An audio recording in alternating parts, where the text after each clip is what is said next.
looking forward na makabalik ulit sa mga ganitong lugar. Sa nakakamiss. Nakakamiss, grabe, ayan o.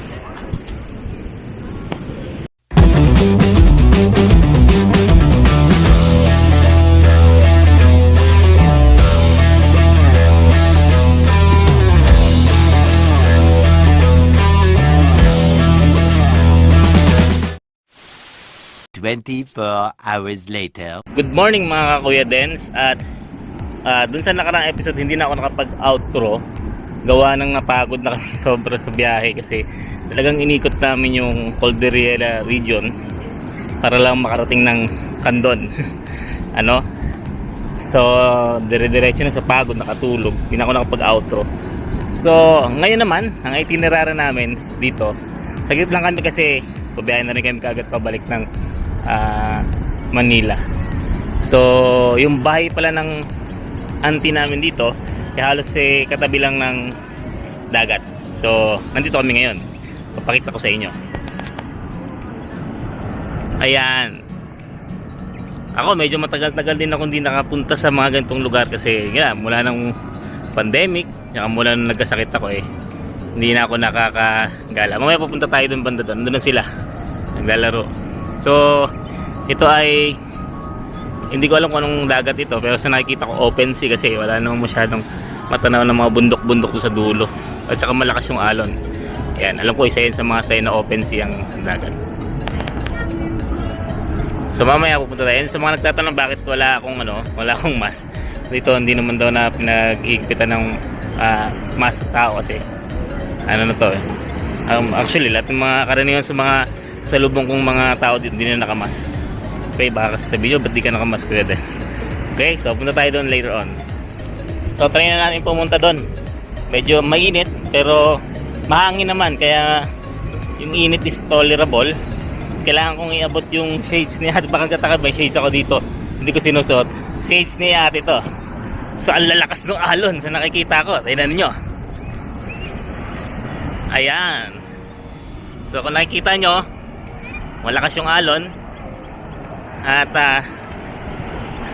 masarap maligo pero ang lakas ng alon. Ayan! Ayun si Man. Lapit tayo. Minsan lang to. Yehey! Lamig!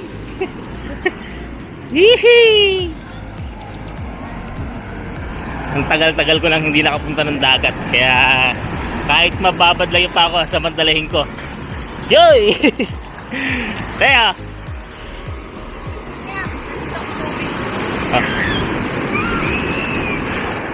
saya? Ayun yung kapamangking ko, matangkad. Oy!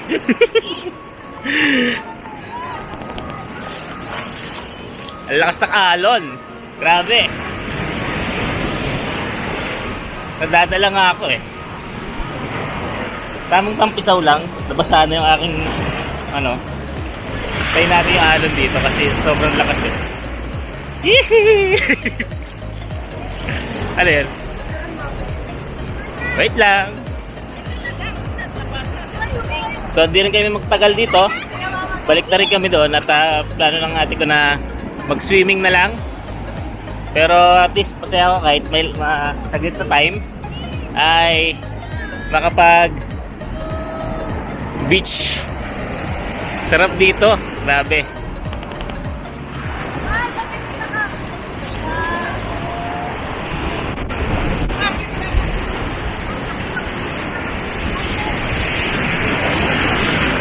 Ang lamig ng tubig.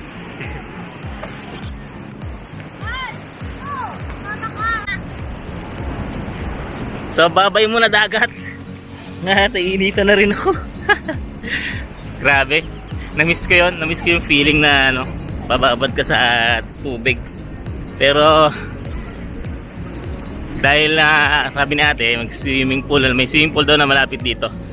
Tapos looking forward na makabalik ulit sa mga ganitong lugar. Sa nakakamiss. Nakakamiss. Grabe. Ayan o. Ayan o. Nakakamiss. Lalakarin lang ba yun natin?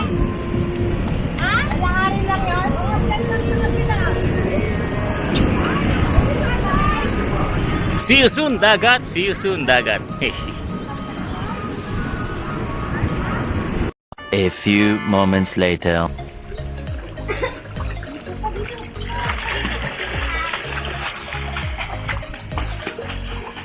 Oh, dito na si TJ, oh. Si TJ, oh. So after nung dalaw namin doon sa dagat, doon lang yun, actually doon lang. Ay, napag-isipan na ni ate na mag-swimming na lang yung mga bata kasi masyadong malakas yung alon doon sa dagat. So hindi kakayanin ng mga bata pag sila lalangoy. So pinag-swimming na lang, malapit lang naman yung swimming pool. So andito sila. Ayan. Okay, so ako rin at kasama siya ay makikiswimming na rin. Total, lahat ng pumasok ay bayad. So swimming na rin ako. At minsan lang to, George. Pero palagay ko itong kinilalagyan ko malalim. Ayan. Ayan. Babad ng pamal. Ayan. So, kasi sabi ko dun lang ako sa spot na malilim.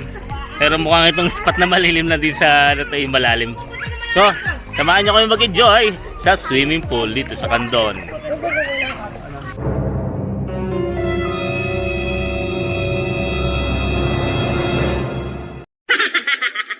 So minsan lang naman to na mag-swimming tayo dito sa malayong lugar.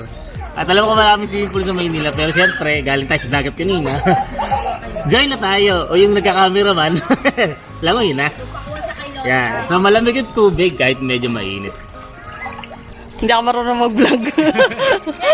Vlog to take over naman. Hindi ako marunong magsalita eh.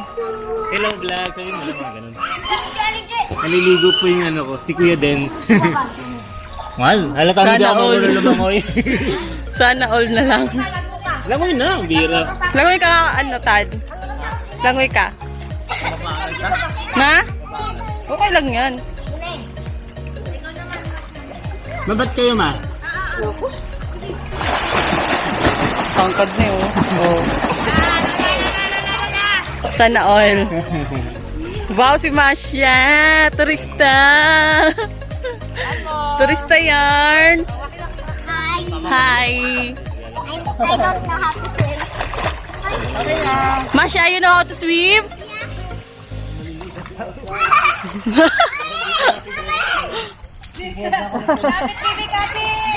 Sa labay ka, tika.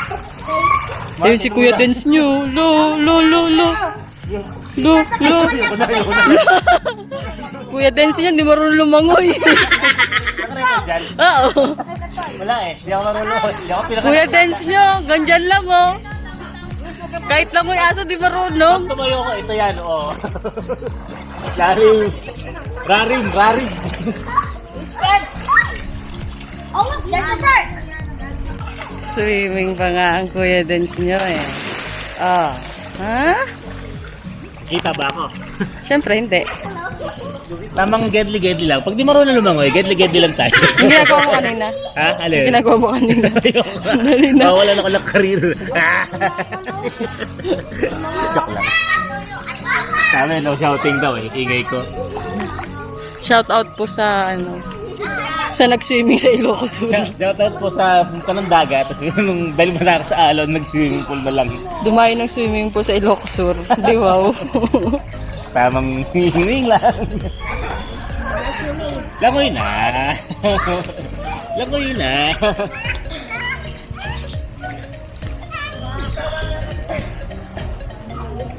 A few moments later. So, after ng ligo namin kanina, mahaba-haba, nag-lunch na kami. Diretso kami dito sa Eco Park dito sa Candon. No? So, yung mga main events nila hindi pa masyadong napipix kasi bagong bukas pa lang ata and then na-damage ata ng nakaraang bagyo yung ibang mga. Pero dito tayo sa part na kung saan yan, okay naman siya. Pero ito ay ayan, meron silang ano dito, kaya lang sarado ata. Okay, so, may mga bulaklak doon. Punta tayo doon sa kung saan makikita natin yung peacock.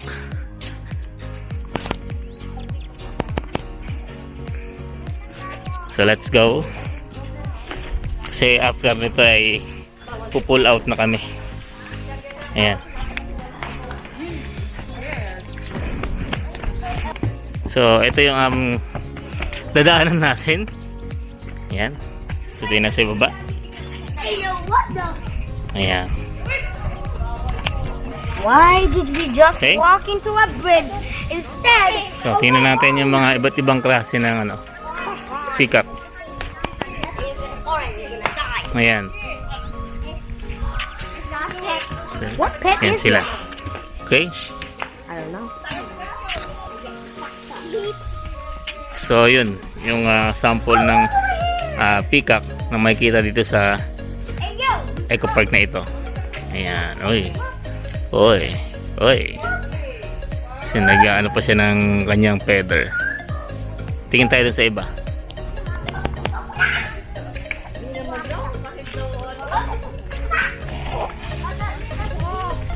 Offered your tail. So, ayun. Meron pa siyang isa. Ayan. Okay, so bigyan ko lang ng info. Yung mga ganyang klase ng ibon na peacock, lalaki. So, kaya sila may ganyan is para makakuha ng mate. So, naghihikayat sila ng mate pag nakabukas yan. Okay? So, meron pang mga iba dito. Silipin natin. Ito yung isa. Hindi siya nakabukas ng kanyang buntot. Buntot ba yan? Or, ito yung isa. Malapit. So, ito yung kanyang scientific name at common name. Ito yung isa. Ayan. Talikod siya. Patalikod siya. At ayaw niya magpakita sa akin. Hindi nakarap siya eh. Ayan na. Ayan. Lipat tayo ng anak. Baka lalapit ka. Ayaw niyang humarap. Camera shy siya. Ayan, ayan, humarap ka. Yan, ano ko, ayaw humarap. Ayan. Baka lalapit sa Okay. iyo yan. Bakit? Ayan na, humarap na siya. Ayan, o, ha? Oh. Oh, ha? Oh. Ayan pala. Galing eh. Sino na? Talagang ganyan ba yan? Ganyan yan. Ginawa nila yan. Hindi, ganyan talaga yan. Saan tulong nagkakasilan? So, meron pa mga ilan dito. And then, ito. May kulay. Ang ganda ng kulay niya. Ayan, sana nakikita. Ay. Ayan. Ayan. So, dito yung mga ibang mga klase ng ibon. Meron pa doon sa park doon. And then yung dito is ayan, part na yan. Ewan ko kung mapupuntahan ko pa. Is alam ko may mga iba pang klase ng hayop dyan. May nakita ko dyan kanina lamb. Anong lamb? Tupa. Tupa yata nila doon pala. Tapos may mga, kung malalakad ko pa kasi ewan ko kung sama ko pa yung family ko na pupunta pa doon. Ayan. So ito lang yung maraming mapupuntahan dito sa Eco Park. Pero sa ngayon hindi pa kasi talaga, mayroon pa daw siyang mga inaayos sabi nung nandito, pati yung view deck na hinahanap nila kanina. So inaayos pa din daan doon, so hindi pa mapupuntahan ng sasakyan, lalakarin, medyo malayo. Okay, so tingnan natin kung ano pa yung mapupuntahan natin dito. So yun, pabalik na kami ng sakyan namin kasi saglit lang naman tong ginagawa namin parang tour. At tawag dito, dahil may time limit kami para makauwi ng Manila, kailangan na namin magbiyahe. So di na namin iikutin yung masyado tong Eco Park, ganyan na lang. Ayan. Tapos iano kayo sa paligid. Yan. So malaki ito. Meron pa yan sa dulo. Doon. Ito yung parang pinaka-lodge nila. Yan. Tapos malayo pa yung pinanggalingan namin mula sa main road. So, yan, we decided na ano, balik na at may hinahabol din kaming oras para makabalik na ng Maynila. Okay? So, update na lang kung anong mayari sa ating vlog today. So, dito ako na-amaze sa lugar na to kasi sa bagay, every time naman na napupunta kami sa ditong bandang norte, ang daming kawayan. Ayan. Pero alam niyo ba, isa sa mga gusto kong makita ay yung bulaklak ng kawayan. Ayan o. Ayan, hindi ko mayo.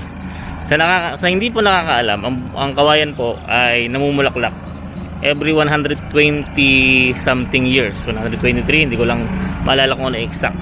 So kapag umabot na ng ganon ng kawayan o bamboo, makikita mong ganon na ang edad niya kung makakita ka na ng bulaklak niya. Okay, titingnan ko kung makapagsingit ako sa clip ng video na to ng itsura ng bulaklak ng kawayan. Okay? So yun FYI lang yun para sa mga hindi nakakaalam. Okay?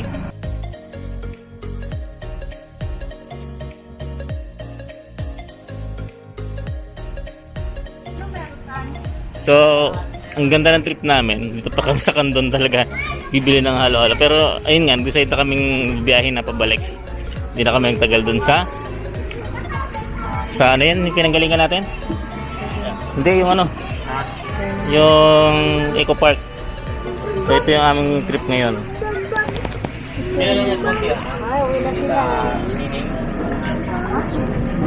Ano po yung ano yung pangalan nito? Halo-halo na lang? Halo-halo. Ito rin alam, nakalimutan ko na yung Halo-halo ba pangalan. meron? Meron din ma'am. Dalawa nga po halo-halo. Dalawang halo-halo. Okay. Alam ko ano ka kung taga dito. Ha? So ayun nga ho, nag-trip kami ng halo-halo. Medyo mainit na kasi dito sa lugar na kinalalagyan namin. Halo-halo galing sa Candon. Namiss ko tuloy yung halo-halo na anti-check. Kain tayo. Bye-bye.